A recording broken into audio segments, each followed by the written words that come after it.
Naražal si na slova pána ministra, ktorý si dovolil označiť nás KDH-kov za platených nejakými súkromnými prevádzkovateľmi. Zaznela tam otázka, kto vás platí. Pán minister, nás platí Slovenská republika ako poslancov Národnej rady, aby sme tak, ako sme prisahali na ústavu, ctili zákony a pracovali z celého svojho vedomia a svedomia v prospech všetkých občanov Slovenskej republiky.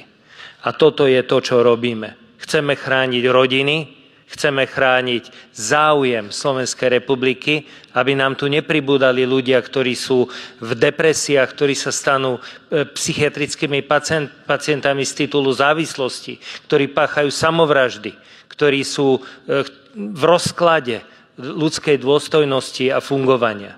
Toto je to, za čo sme platení, čo robíme. Neviem, prečo vy robíte opak. Pomáhal som osobne pri petícii za zakázanie hazardu v Bratislave.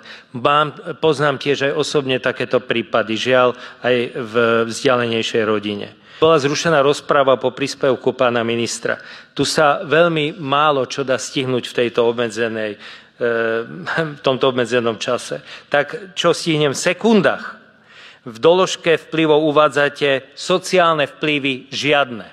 Vplyvy na manželstvo, rodičovstvo a rodinu žiadne. A vraj dôvodom na predloženie vášho návrhu zákona je rozhodnutie niektorých obcí o nemožnosti prevádzkovať hazardné hry na ich území. Ste proti ľuďom, proti obciam.